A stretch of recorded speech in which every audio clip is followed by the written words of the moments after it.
E aqui nós temos então mais um dos grandes esteios da doutrina espírita, que é o nosso confrade, nosso irmão. Quem que é? Leon Denis, considerado o apóstolo da doutrina espírita, por tanto que contribuiu e continua contribuindo para os trabalhos, para o desenvolvimento da filosofia, para o crescimento dessa ciência maravilhosa. Então, continuando com nossos estudos a respeito do médium, a respeito da mediunidade, como que nós interagimos com o mundo espiritual, como que o mundo espiritual interage conosco, como que nós nos posicionamos enquanto encarnados diante desse conhecimento, diante dessa informação que é trazido pelos nossos irmãos através desses benfeitores, e qual é o papel da humanidade diante dessa revelação existente no mundo espiritual. E aí nós temos, outra questão é o da potencialidade do médium ou da natureza do espírito. Nem sempre é indispensável o primeiro contato com os objetos, e como provas temos os movimentos e deslocamentos espontâneos que ninguém cogitou de provocar. Então, o que nós percebemos aí, o que nos é revelado, é exatamente a importância do médium diante dessa situação onde ele é o intercâmbio dos dois mundos, em relação aos trabalhos de contato físico, onde havia naquela época uma necessidade desse trabalho de ordem física através das manifestações dos nossos irmãos do plano espiritual em relação à matéria existente no nosso plano.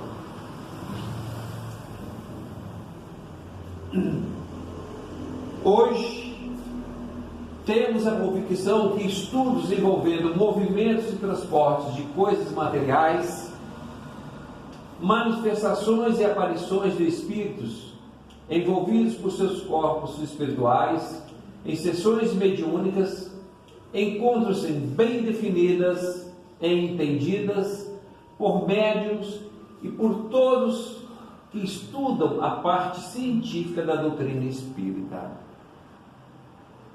Ou seja, tudo isso que nós vimos até hoje, que nós tivemos a oportunidade de trabalharmos aqui, que tivemos a oportunidade de discutirmos, assentados e embasados dentro da doutrina espírita, conseguiu trazer para nós um entendimento a respeito do mundo espiritual, a respeito dos espíritos, a respeito da matéria, a respeito da intensidade que nós vivemos em relação ao plano espiritual.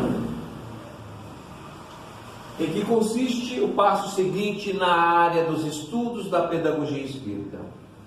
Como nós propusemos desde o início, a pedagogia espírita tem por objetivo trazer para nós um conhecimento amplo, geral, a respeito da doutrina espírita, procurando envolver todos os segmentos para os quais nós estamos aptos a trabalhar, posto que cada um de nós, enquanto espíritos, temos a obrigação e a necessidade de nutrirmos desses conhecimentos, dessas informações, para que possamos, sim, estarmos aptos a frequentar a escola da vida, a frequentar a escola do mundo, para que a gente possa, a cada dia, desenvolver um pouco mais, desenvolver os nossos aspectos sociais, morais, psíquicos, e espiritual.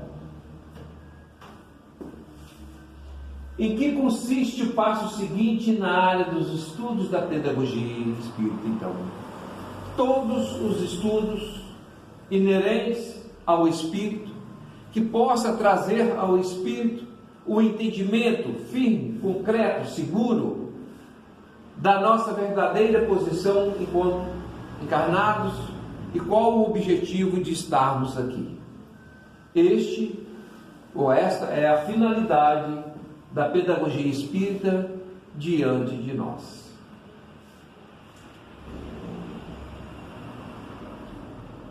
Segundo André Luiz, em obra psicografada simultaneamente por Chico Xavier e Valdo Vieira, na data de 6 de agosto de 1999, ou seja, ontem fez 59 anos da publicação, do mecanismo da mediunidade. Traz confirmação de que o futuro pertence ao espírito, sob a luz de diversos ramos da ciência que proliferam neste início de milênio, consagrando uma nova era, irrigados pelo sopro renovador dos imortais, que tudo dirige, objetivando levar o homem a descobrir seu verdadeiro papel na humanidade e integrá-lo ao conhecimento de si, para que finalmente se declare como filho de Deus. Enquanto obra, enquanto livro, esse mecanismo da mediunidade, ele traz um conteúdo muito importante, como todos os demais livros e obras de André Luiz, porque ele faz uma referência principalmente nas questões de natureza científica, onde ele proporciona àqueles que interessam pela pesquisa, pelo estudo, desenvolver, com base nas informações trazidas aqui pela psicografia de André Luiz, um vasto campo para que possamos aprofundar, que é o que se tem feito nos últimos tempos.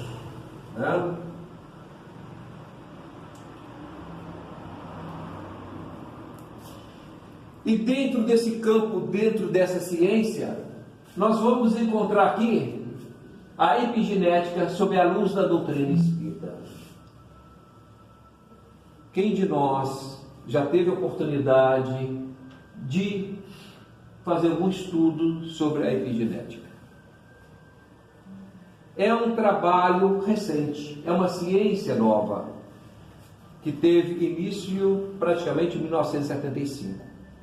Como ciência, nasceu agora, e traz grandes informações para nós, que traz um avanço, porque, como nós vamos ver, todo esse processo aqui já vem sendo dito há muito tempo pelos nossos irmãos do plano espiritual.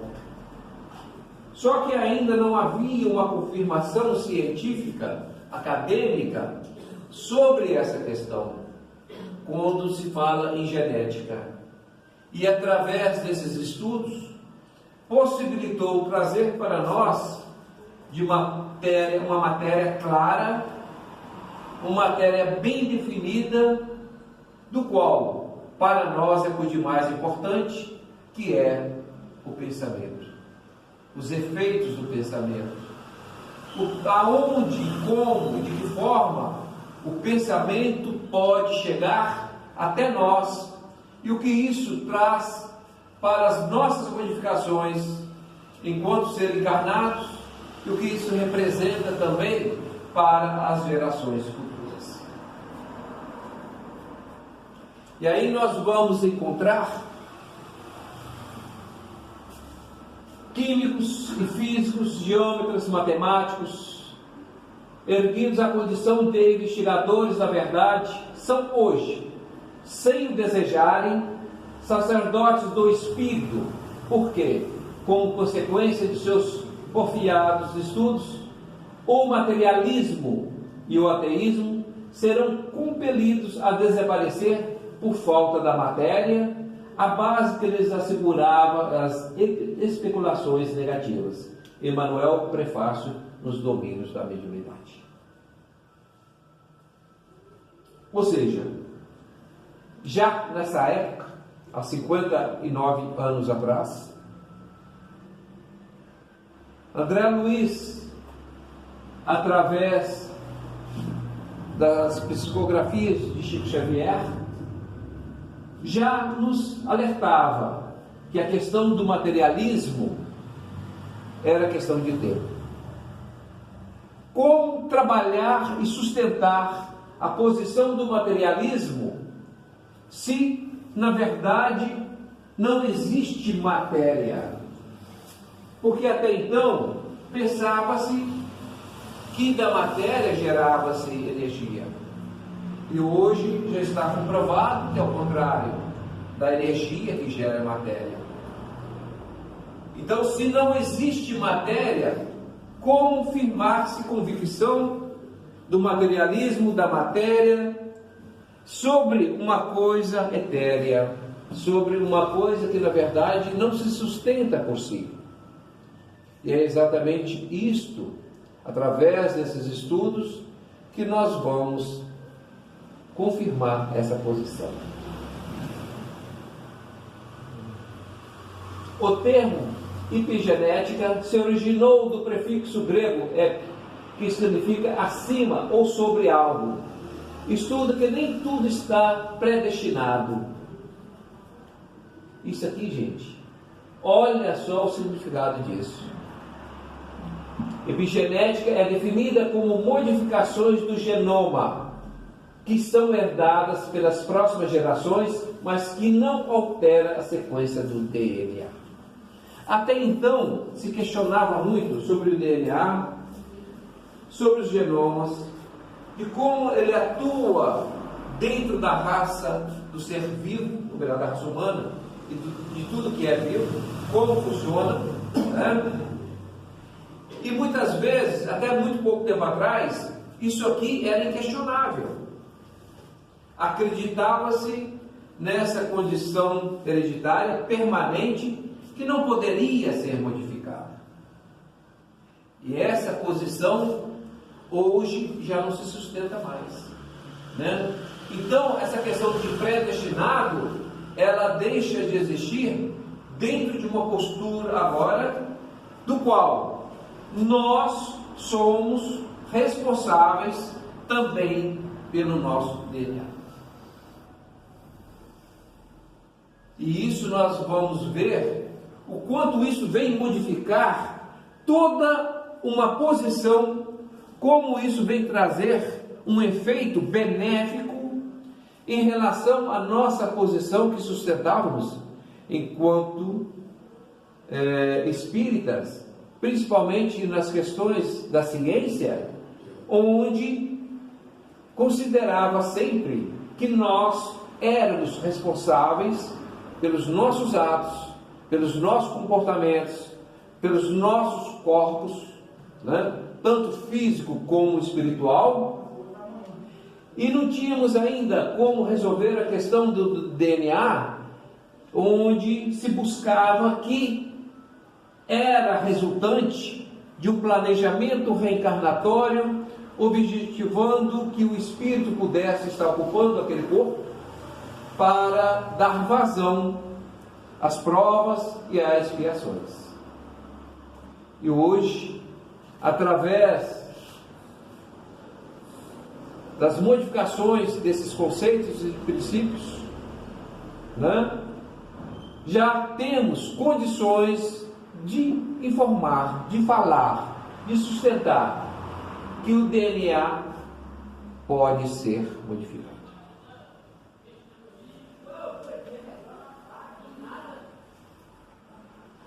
Por muitos anos considerou-se que os genes eram os únicos responsáveis por passar as características biológicas de uma geração à outra.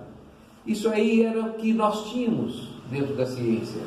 Nós herdamos dos nossos pais, dos nossos bisavós, dos nossos ancestrais, né? Entretanto, esse conceito tem mudado e hoje os cientistas sabem que variações não genéticas ou epigenéticas que é exatamente a mesma coisa, adquiridas durante a vida de um organismo, podem frequentemente ser passadas aos seus descendentes. A herança epigenética depende de pequenas mudanças químicas no DNA e em proteínas que envolvem o DNA. Ou seja, em função dessa situação de não genéticas, nós podemos transmitir, aos nossos descendentes aquilo que nós conseguimos modificar no nosso DNA. Hoje sabemos que o nosso corpo físico não depende somente dos genes, DNA, responsável pela construção dos nossos órgãos antes do parto. Seus genes fazem tudo por você, mas não decidem quando devem agir. Seus genes atuam como serviçais do seu corpo. Pesquisadores de epigenética consideram que o nosso nascimento acontece quando o óvulo é fecundado. Para nós isso não tem dúvida alguma, Quando é que o espírito começa a reencarnar através do momento da fecundação. Nós já sabíamos disso, Dessa fecundação nasce o zigoto, o ovo. Dentro do núcleo do ovo, nossos 23 mil genes, DNA, estão disponíveis a trabalhar pela construção de nosso organismo e seu funcionamento. Não só para a construção do organismo, também para o seu funcionamento. Então, a partir daí, passa a estruturar uma nova história, a criar-se um novo personagem, onde vai depender muito mais de nós do que propriamente aquilo que nós herdamos. Fala-se muito hoje do código genético em Gênesis.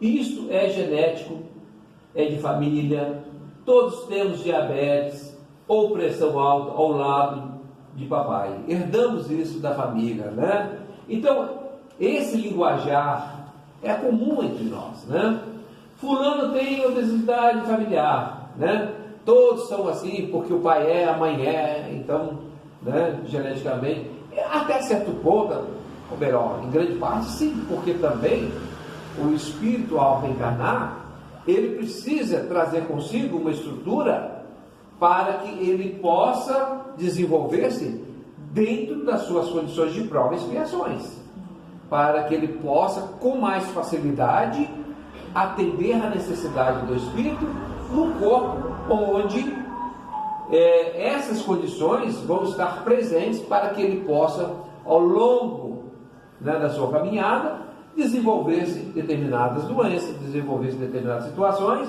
que vai lhe proporcionar uma aprendizagem, passar por uma prova, por uma expiação. Isso nós sabemos também. Não tem jeito, coitado. Encarávamos nossa genética como uma herança, propriedade tombada e fixa, que não pode ser modificada, ou seja, uma coisa totalmente imutável. Era o conceito que nós tínhamos sobre a genética. Em astrologia existe um aforismo: os astros inclinam, mas não determinam.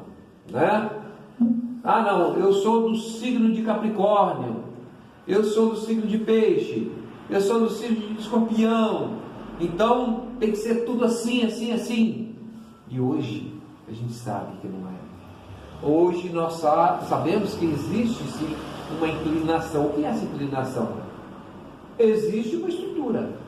Eu posso permanecer dentro daquela estrutura e acreditar como sendo certa e fazer dela o meu patrimônio de vida, ou se eu entender que não, eu posso modificá-lo.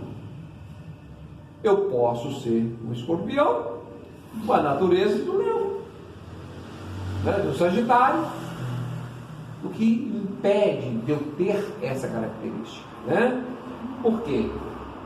Trabalha a inclinação somente, mas não é determinante. Também nossos genes inclinam a certas patologias, mas não as determinam necessariamente. Isso aqui, gente, é muito importante, né?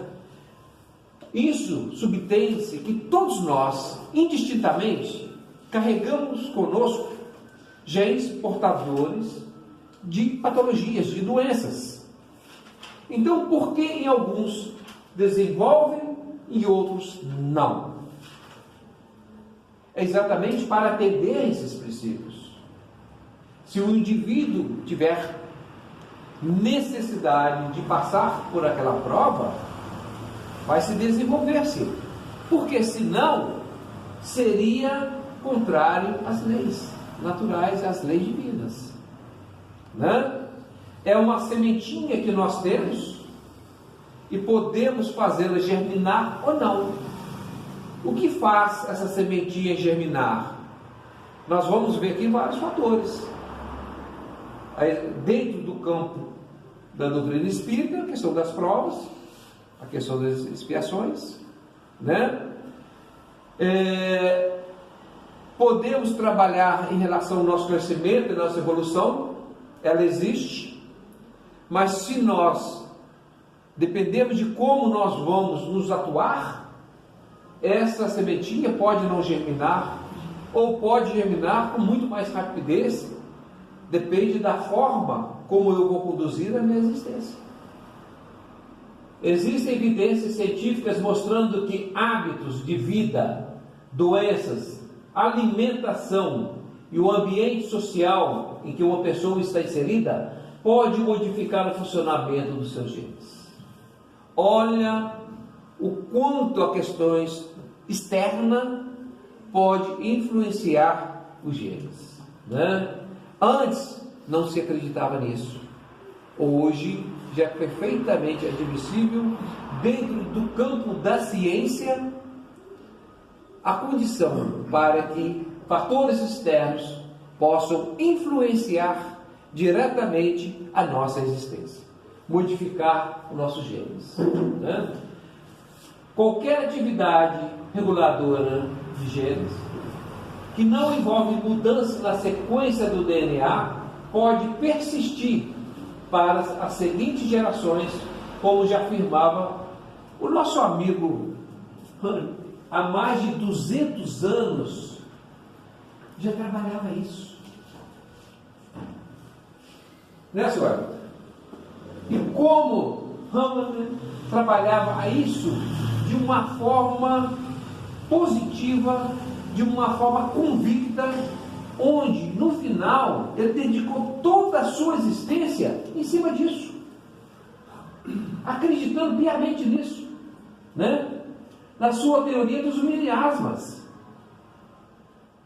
quando afirmava que as doenças impregnavam a hereditariedade. Então a gente percebe que o avanço científico e tecnológico, o avanço industrial, ele trouxe praticamente quase uma estagnação no campo da espiritualidade, no campo da iluminação, em função exatamente do ser humano passou a despertar seu interesse maior nas coisas, na obtenção de bens de consumo que pudesse dar a ele um conforto maior e melhor, mas em detrimento do seu maior patrimônio, que era exatamente o seu espírito.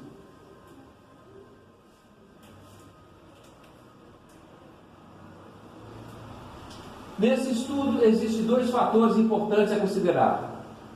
Primeiro, a genética. Somos descendentes do homem das cavernas e o nosso código genético é praticamente o mesmo de milhares de anos atrás, pois, em termos de evolução biológica, este tempo não é nada. Nós sabemos perfeitamente que essas mudanças de forma natural, de acordo com a evolução, ele acontece considerando os milhares de anos, né? A natureza não tem pressa.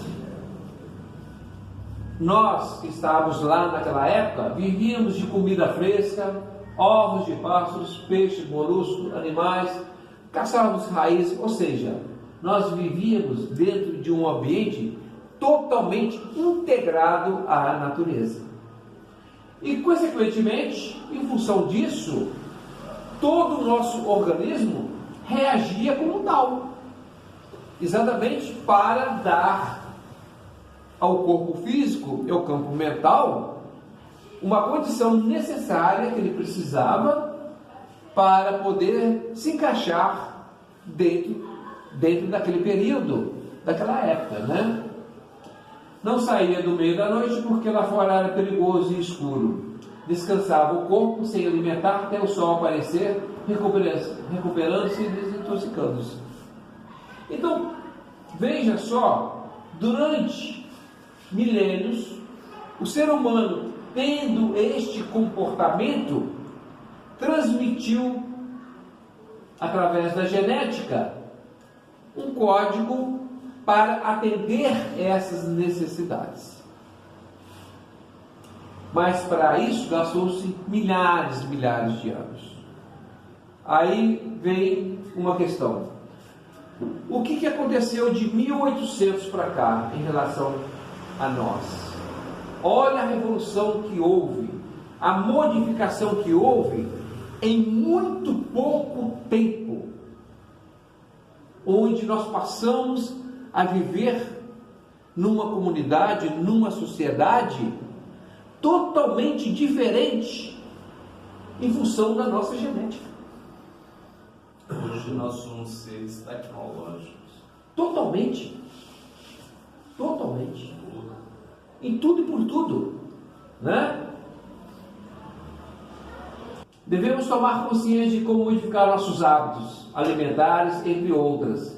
A exemplo, não havia micro-ondas que destrói a vitalidade dos alimentos e cria radicais livres. Isso aqui, na verdade, é uma condição altamente prejudicial à nossa saúde, né? Não havia açúcar, o grande vilão acidificante do sangue. Não havia trigo processado, nem corantes e conservantes, nem água com flúor.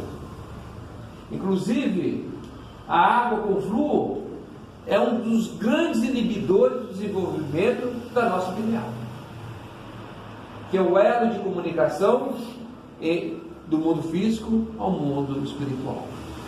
Então, o que a gente percebe que nós estamos utilizando mal os avanços tecnológicos, nós estamos utilizando de forma totalmente equivocada, pensando que estamos fazendo um bem, um progresso, mas na verdade estamos destruindo aquilo que nós temos de melhor, que é a saúde física, psíquica, emocional, né?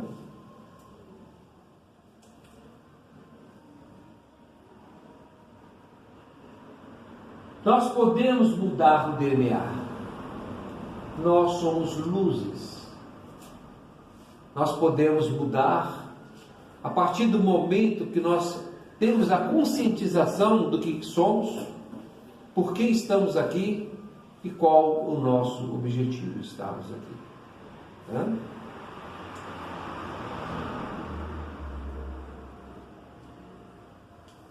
Estão havendo epidemias que estão assustando as autoridades e desafiando os médicos.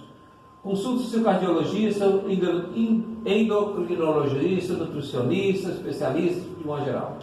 E começa o desfile dos medicamentos. Vão tornando o doente em cobaia para experiências químicas e formando novas doenças iatrogênicas provocadas por elementos estranhos ao nosso metabolismo. Ou seja, através do avanço da ciência e por não acompanharmos o nosso desenvolvimento integral como ser holístico que somos, vamos criando cada dia mais dependências de remédios alopáticos que vão nos contaminando, que vão fazendo com que a cada dia nós fiquemos mais dependentes da farmácia, fiquemos mais dependentes desses medicamentos, né? Outro fator, toxinas ambientais como os pesticidas que são colocados em nossas colheitas, o chumbo poluente universal, gás derivados de petróleo, etc. Mas é o resultado rápido que o senhor falou, é do micro-ondas, né? Exatamente. Né? Então, é isso que nós temos que nos posicionarmos. Até que ponto nós estamos dispostos a pagar essa conta? Até que ponto nós estamos preparados para enfrentarmos todas essas situações? E o que é pior? Será que é isso que nós queremos deixar para os nossos filhos? Hã? Ou está na hora de nós fazermos o questionamento a respeito da nossa existência e o que nós queremos para a humanidade? O que nós queremos para nós? Porque hoje nós podemos fugir das religiões, das filosofias, mas como fugir da ciência? Que é um instrumento do qual demonstra por A mais B toda essa realidade que nós estamos vivendo hoje.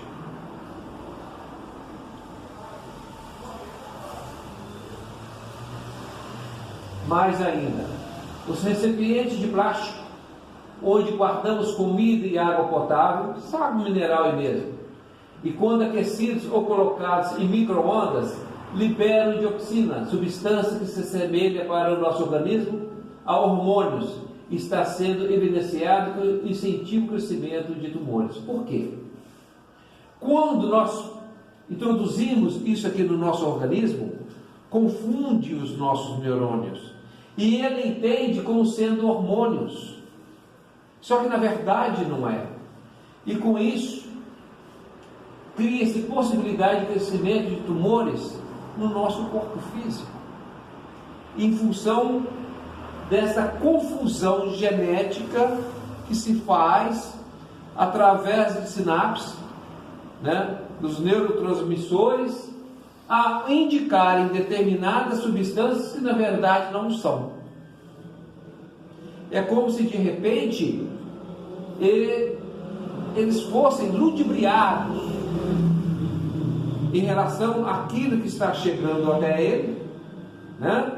E ele não consegue detectar como sendo uma coisa falsa. Ele trabalha como se fosse uma verdade.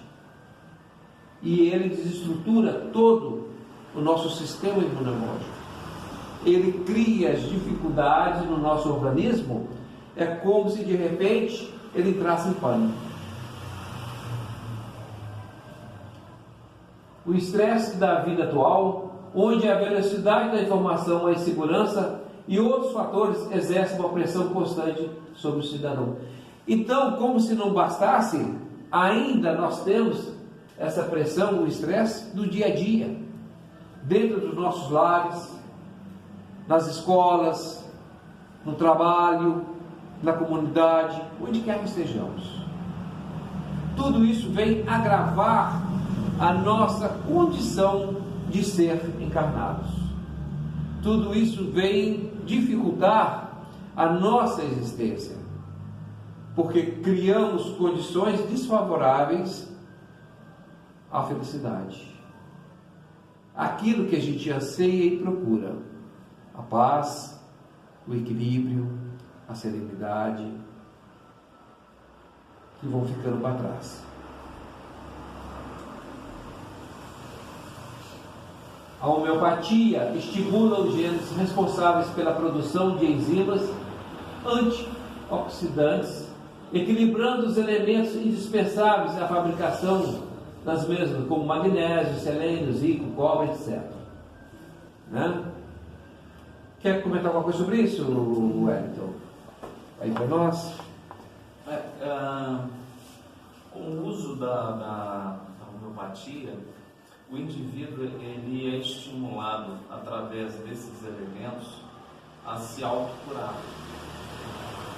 Não é que o elemento químico usado na homeopatia cure como na alopatia.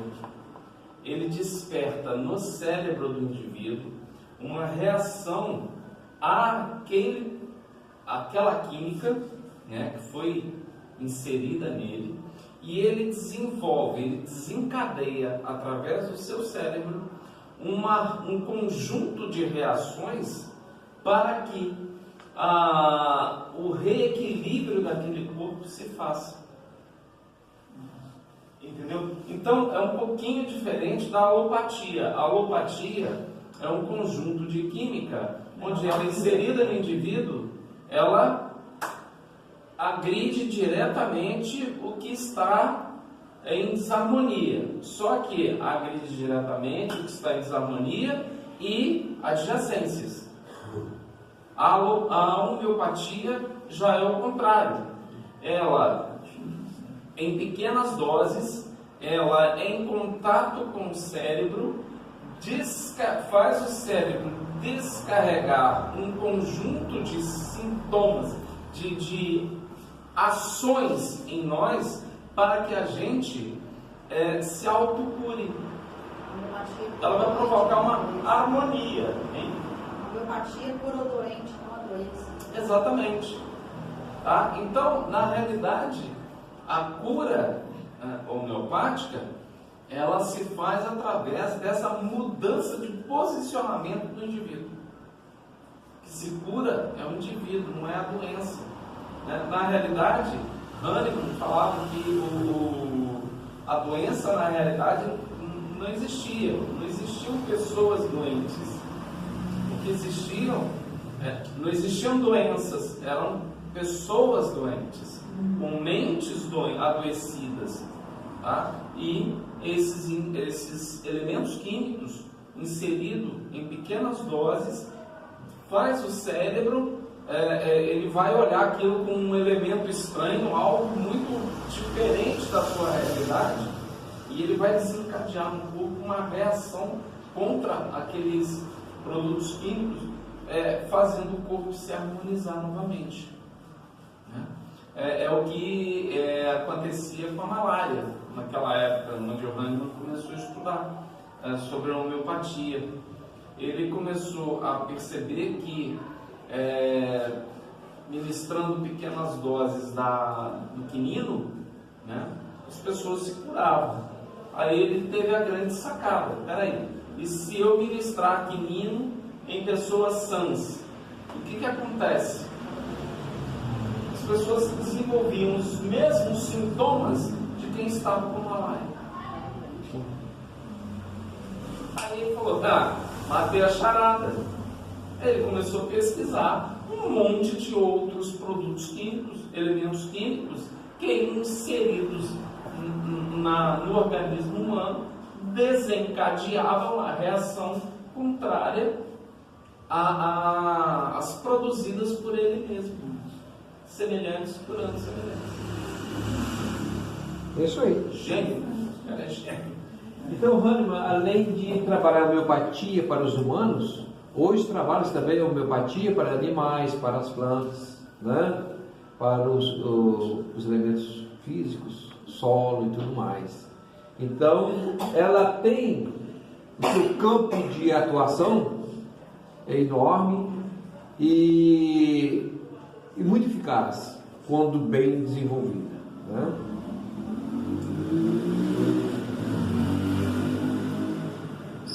O genoma é o mesmo, já os fatores que influenciam a epigenética pioraram assustadoramente. A saúde é o melhor presente que podemos dar a uma criança e a nós mesmos.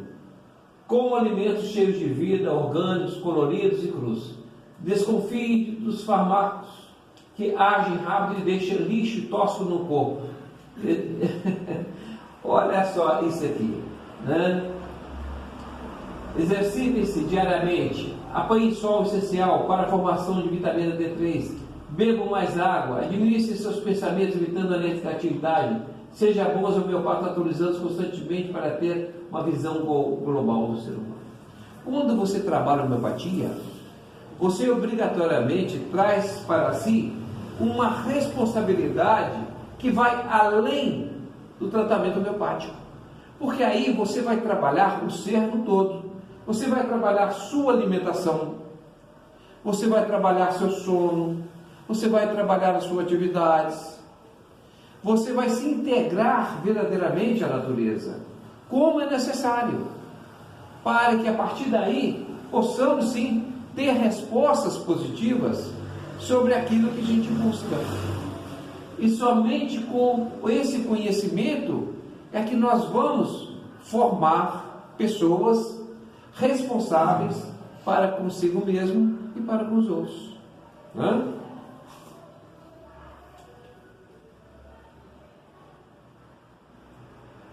Aqui é uma outra situação que está caminhando. O superespecialista será substituído brevemente pelo supergeneralista.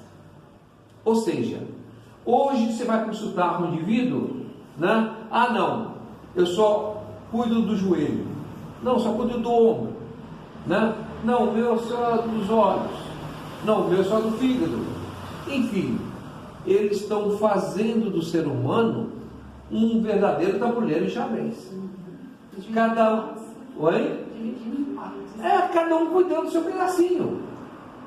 Como se isso realmente fosse atender às nossas necessidades, né?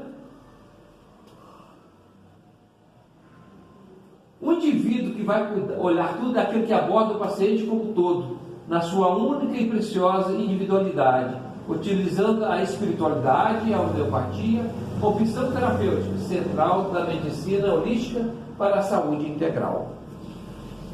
Como nós estamos vivenciando uma situação difícil, complicada, não vai haver outra saída que nós mudarmos a nossa postura, mudarmos a nossa condição de existência. Hoje nós queremos que as coisas aconteçam de acordo com as nossas necessidades, com a nossa visão. E sabemos perfeitamente que nós, como ser reencarnantes, precisamos de muito mais do que isso. Precisamos fazer com que as nossas atitudes, os nossos comportamentos, se voltem exatamente para aquilo que nós temos como meta principal, que é o motivo de nós estarmos aqui encarnados, que é o nosso crescimento, a nossa evolução. Sabemos das nossas dificuldades, diante das nossas fraquezas, diante das nossas inabilidades, dos nossos desequilíbrios. Mas sabemos também que cada um de nós tem um potencial enorme, que pode e deve ser explorado no sentido de produzir o bem, sem que isso venha nos atrapalhar em definitivo. Podemos perfeitamente ter comportamentos saudáveis, temos comportamentos morais, temos comportamentos de inteligência e de crescimento, sem que isso possa trazer para nós, enquanto encarnados, prejuízos de qualquer natureza. O nosso comportamento, a nossa postura, a nossa forma de encarar e ver a vida é que vai fazer a diferença. Se hoje nós temos esse avanço da ciência nos mostrando o caminho, é esse o caminho que devemos e podemos percorrer. Agora, é preciso que a gente realmente modifique hábitos. Nós temos que aprender a nos conduzir. As dificuldades nós vamos continuar tendo. Problemas vamos continuar tendo. Por quê? Nós vivemos num mundo de provas e expiações. Nós não temos como, de repente, tirar isso, mesmo porque, se estamos aqui, é porque nós necessitamos. Nenhum de nós, sem exceção, do que já passaram por aqui, a não ser os grandes missionários ou o grande missionário, todos nós temos débitos adquiridos em vidas passadas e que muitas vezes continuamos a contrair nessa existência, que faz com que nós nos fragilizemos a cada dia mais. Nós não estamos vivendo aqui de forma enganada. Nós sabemos exatamente como e qual deve ser a nossa postura diante das coisas que nos apresentam. E se nós abraçamos causas que muitas vezes não nos é convenientes, é porque o fazemos com consciência. Nenhum de nós faz o que quer sem que isso possa trazer para nós um resultado positivo ou negativo. Então, todas as nossas ações, todos os nossos pensamentos vão estar direcionados, e pela lei de causa e efeito, nós vamos saber os resultados, né?